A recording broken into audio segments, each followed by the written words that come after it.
За сайн байцгаана уу? Энэ өдрийн минь төргий. Намайг Гонгорч Оюн цэцэг гэдэг. Би олон улсын удирдагчийн IT багийн лидер байна.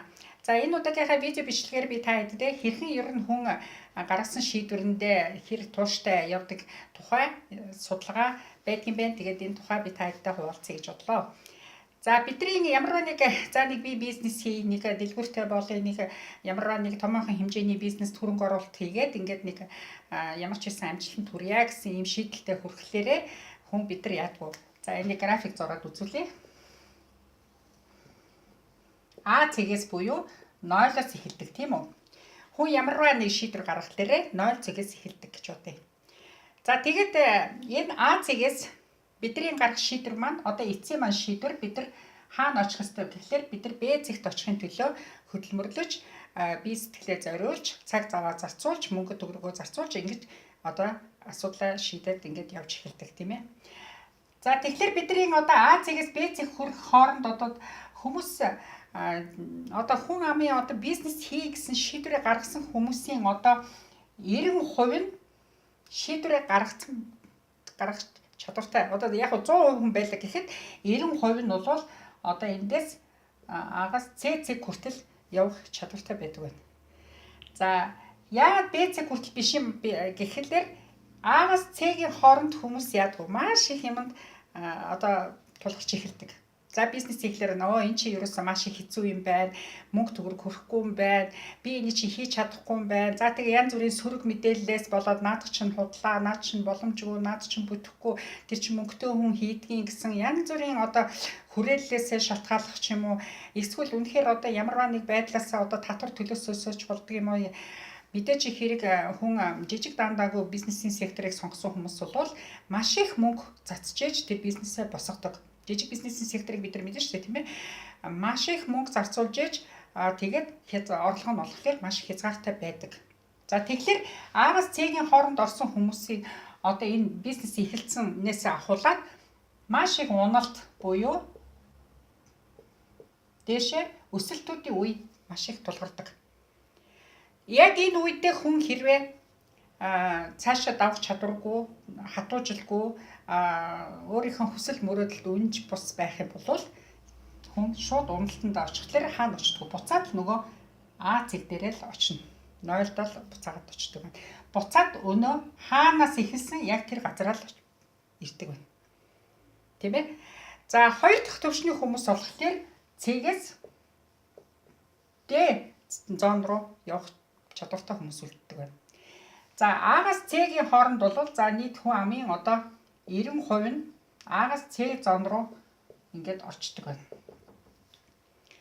За С-д үлдээд одоо энэ уналтын зоонд буцаад одоо цаашдаа бизнесээ өргөжлүүлээд аваад явах чадваргүй, сэтгэлийн тэнхээгүй, одоо хатуужилгүй, төвчээргүй тийм хүмүүс нь бол шууд буцаад байдаг газараа ирж байхад хэсэггүй хүмүүс дэр нь яг 10% эзлэх хэмжээний хүмүүс болохоор ямар хүмүүс нь гэхэлэр Д цэгт очих хүмүүс нь болохоор энэ бүгд хэцүү байдлыг энэ уналт босолт одоо энэ бүх л хэцүү байдлыг болов хүн амьтны яриа хөрөө өөрийнхөө бизнесийн одоо бүх одоо хүнд хэцүү байдлыг даваад гарцсан сэтгэлийн хатуучлалтай төвчээртэйнүүд нь болохоор энэ Д цэг рүүгээ шилжиж орж өөрөөр хэлбэл буцах гүрээ шатаах хэлбэрээр ажилладаг байна. Тэдэрт ухардгүй, хизээч ухрах одоо боломжгүй болдог байна. Өөрөөр хэлбэл энэ хүн цаашдаа бизнесээ аваад явах бүрэн чадвартай, суралцаад, өөрийгөө хөгжүүлээд, өөрийнхөө хүрээллийг нэмээд, өргөжүүлээд одоо ийм үзэл бодол нэгтэй ийм хүмүүстэйгээ хамтраад ингээд цаашдаа явах чадвартай болсон байдаг байна. За тэгэхээр энэ хүмүүс нь 10% байж байгаа байна. Нэг санал асуулт хийгдсэн байна л да. Одоо жишээлбэл гудмар явж байгаа хүмүүсээс статистикийн судалгаа авсан юм байна. Та одоо жишээлбэл ийм тэсвэр хатуужилч чинь ингээ бизнес эхлэхэд ер нь хэр гэж боддөг вэ? Та өөртөө үнэлгээ өгнө үү гэж асуусан юм байна л да. Тэгсэн чинь одоо нэг 100% явж байхад 90% нь болохоор юу гэж хариулсан гэхлээр би энэ 10-ын зоонд бол багтчих واخа. Ер нь багтчихна гэж бодож байгаа гэж хариулсан байгаа. 10% хүнд би бол багтчихна гэж хариулсан байгаа. Тий. 10% нь болохоор 10% хүмүүс санал асуултанд бол би энэ 90% л баха да би аюул дээшээ явж чадахгүй байх гэсэн хариулт би үнэхээр эргэлзэж байна. Өөрийнхөө хүчинд би эргэлзэж байна гэж хариулсан байна. Гэтэл яг үнэн байдал дээр яг бодит амьдрал дээр чухам ямар байдгийг гэхэлэр хүн ерөөсөө эсэргээрээ байдаг байна. 10% нь хүн амын 10% нь л 90 хүн амын 90% нь 10% одоо энд орж идэг байна. Тэгэхээр энд хүнд хэцүү байдлыг даван туулах чадвар нь зөвхөн 10% л үлддэг байна. Ийм судалгаа байдгийг байна. Тий.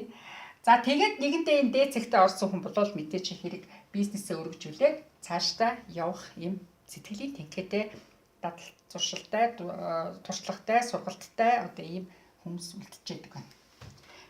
За тэгээд үлдсэн 10 хүндээ бол одоо бид нар яах вэ гэхлээр хүнд ерөөсөө 2 вариант л байна шүү дээ, тийм ээ. За энэ одоо жишээлбэл цэг та гэж бодъё. Энэ бол та гэж бодъё. Энэ таны хүрээлэл гэж бодъё. Таны бизнесийн хүрээлэл гэж бодъё. Та ганцаараа бизнес хийх юм бол яг энэ зурагтай адилхан та ганцаараа л зүтгэнэ. Та ганцаараа л энэ хоосон хүрээлэлтэйгээ ажиллана гэсэн үг. Даандаагүй жижиг бизнесийн салбарын яг ийм байдаг. Хүрээлэлгүй байдаг. Зөвхөн та л энэ бизнесээ явуулна. Танаас өөр хинч энэ бизнес чинь оролцдоггүй. Тийм ээ. За хэрвээ та том бизнесийн салбарт орох юм бол энэ бол одоо та гэж бодъё. Тийм ээ. Тэгэхэд яг тань шиг ийм олон хүний хүрээлэл та нөгөө 10% багтчихдаг байна. Өнөө үлдсэн 10% хүмүүс чинь энэ тойрогт чинь бүгдээрээ ингээд нэгдэж өөрөөр хэлбэл хүсэл зорилго нэгтэй, хүчтэй, зоригтой, цаашдаа амжилт хүрэх чадвартай хүмүүсээр та өөрийгөө хүрээлүүлж явна гэсэн үг. Тэгэхээр та хязгаарч ганцаардахгүй гэсэн үг. Тийм үү? Яг ийм дүр зураг гарч байгаа байхгүй. Өөрөөр хэлбэл одоо ийм тоогоо гэж бодъё л доо.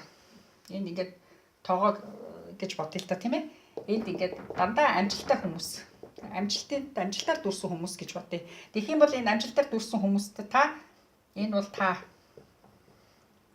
ийшээ орох бүрэн боломж чинь зөвхөн дээд цэгээс эхэлж л оршин тогтдог байна. Тэгэхээр хүн А цэгээс Б цэгийн хооронд орохын тулд яах ёстой? С зооныг буюу Д зооныг барж ээж, давж ээж, тэгжээж энэ амжилтын зоонд орж ээж ингэж явж идэг юм байна. Бизнес нь амжилтаа явдаг юм байна. За энэ тухай та хэдийгээр хуваалцъя гэсэн. За дараагийн бичлэг болтол баяртай.